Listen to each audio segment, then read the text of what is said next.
की बात है, कैलाश पर जब विवाह की तैयारी चल रही थी तो बोले भगवान के गण नाच नाच करके उत्सव मना रहे थे, और उसी समय भगवान के गणों के बीच में आगमन हुआ दुर्वासा ऋषि का। और जब दुर्वासा ऋषि का आगमन हुआ तो दुर्वासा जी भगवान श्री नारायण को भी मानते हैं और भोलेनाथ को भी मानते हैं, क्योंकि हरि और हर में कोई भेद नहीं है। अच्छा, दुर्वासा जी जो प्रकट हुए हैं वो भगवान महादेव के अंश से प्रकट हुए हैं, महादेव के अंश से दुर्वासा जी, और बोले भगवान नारायण के अंश से दत्तात्रेय, और ब्रह्मा जी के अंश से चंद्रमा। तो बोले ये तीनों ही महाराज महान ऋषि अत्रि की संतानें हुए। क्यों? क्योंकि जब बालक बना दिया त्रिदेवों को माता अनुसुईया ने, तो भगवान ने कहा हमें आपका वात्सल्य बहुत अच्छा लगा, अब हम आपके पुत्र ही बनना चाहते हैं। तो बोले उनके पुत्र बनके भी प्रकट हो गए। और दुर्वासा जी जो भोलेनाथ के अंश हैं तो इन्हें भी बड़ी जल्दी क्रोध आता है और बहुत जल्दी ये शांत भी हो जाते हैं। आज बोले भोलेनाथ का दर्शन करने के लिए जब दुर्वासा जी आए तो जब दर्शन होने में विघ्न पड़ गया, जब दर्शन नहीं मिला तो इन्होंने बहुत प्रयास किया, क्रोधित हो गए। गणों से कहा महादेव के दर्शन चाहिए, दर्शन करा दीजिए। महादेव के गणों ने ध्यान नहीं दिया, वे नाचते रहे। तो दुर्वासा जी ने वहीं खड़े खड़े श्राप दे दिया, हे महादेव, आज एक भक्त की लालसा समझते हुए भी आपने हमें दर्शन नहीं दिया, जाओ हम आपको श्राप देते हैं कि आप विवाह करने के लिए दूसरे नगर जाओगे। आपके ससुराल वाले आपके भयंकर रूप को देख करके आपको कन्या देने में थोड़ा सा नाटक करेंगे, आपका इतना भयंकर रूप हो जाए, मैं आपको श्राप देता हूं। और जब भगवान भोलेनाथ को श्राप लग गया, भगवान भोलेनाथ प्रसन्न हो गए। क्यों? अच्छा, भोलेनाथ ने अपने आप को श्राप क्यों लगवाया? इसका भी कारण है। बोले कन्यादान सभी दानों में बहुत पुण्य फल देने वाला है। अब कन्यादान यदि पूरे भाव से कर दिया जाए तो आपका वैकुंठ तैयार है, फिर आपको कुछ और करने की जरूरत नहीं है, आपको वैकुंठ की प्राप्ति हो जाएगी यदि कन्यादान बढ़िया से कर दिया। और कन्यादान भी उसे करो जो योग्य हो। आजकल लोग क्या करते हैं, कन्या उस घर में देना चाहते हैं जहां भर भर के धन हो। ये नहीं देखते जिस व्यक्ति को दे रहे हो उसे धन नहीं संभालना है, उससे पति अपना अच्छा चाहिए। वो नहीं देखते कि बर कैसा है, वो लड़का कैसा है, लेकिन क्या देखते हैं, बोले धन खूब होना चाहिए, कन्या सुखी रहे या ना रहे। लेकिन शास्त्र कहते हैं कन्या चाहे सुगर बर, माँ चाहे धनवान, पिता चाहे कुलवंत हो, बाराती पकवान। एक विवाह में 4 की अलग अलग मनसा रहती है। कन्या चाहती है मेरा स्वामी देखने में ठीक हो, मेरी नाक न कटे, हर साथ चले, तो मायके आए तो कम से कम सहेलियां ये तो ना कहे कैसो मर ढूंढो, माँ तुम्हारी बावरी है का कर दियो, जीवन सत्यानाश कर दियो। तो बोले कन्या चाहती है कि बर देखने में ठीक हो, पर माता क्या चाहती है कि मेरी कन्या जिसके साथ ब्याह करके जा रही है वो थोड़ा सा धनवान होना चाहिए। जो इच्छाएं, जो आवश्यकताएं कन्या की मैंने पूरी नहीं करी, वो उसके पति के द्वारा पूरी हो जाए। अब बोले कन्या ये चाहती है और माता ये चाहती है धनवान हो, कन्या चाहती है स्वरूपवान हो, पिता चाहते हैं कुलवंत हो।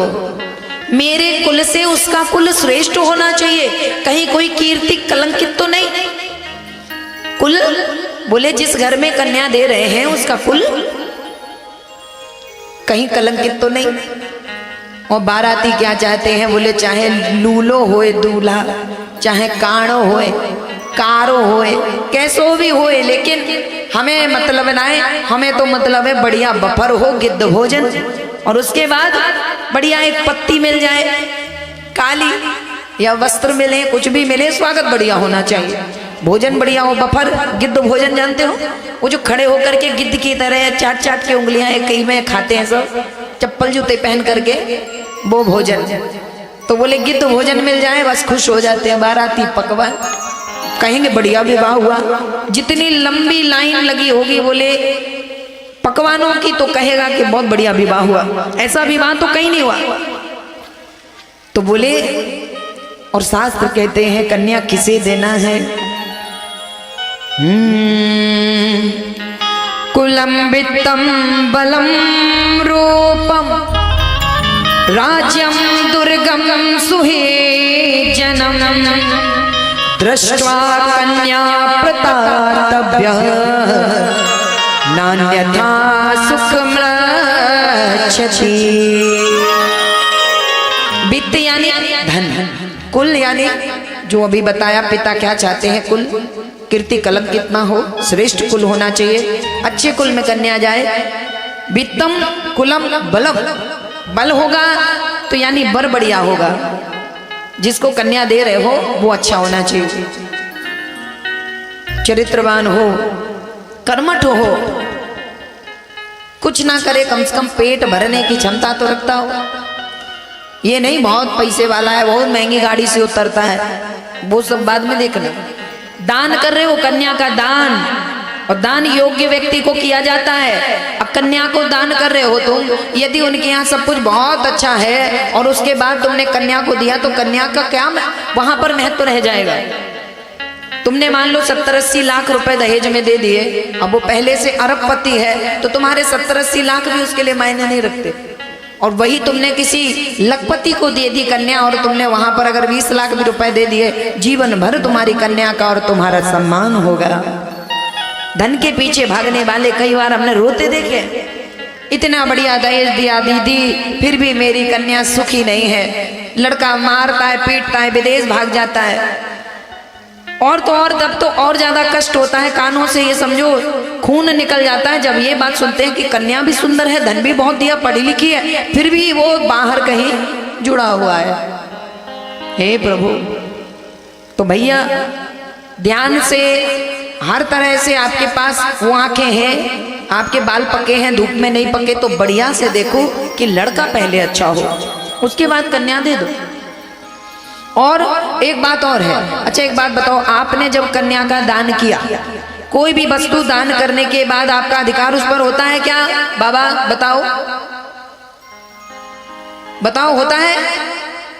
कोई भी वस्तु दान कर दी उस पर हमारा अधिकार है। और कन्या दान करने के बाद भी कैसे तुरंत के तुरंत मायके आती है, उस पर अधिकार कैसे हो जाता है? जानते हो क्यों? इसके पीछे बड़ा सुंदर कारण है। मान लीजिए हमने कोई वस्तु दान की है और दान करने के बाद उस वस्तु के बाद हमसे हमारे आचार्य ने कहलवा दिया कि ना मामा, ये वस्तु का हम परित्याग करते हैं, इस वस्तु से हमारा कोई संबंध नहीं।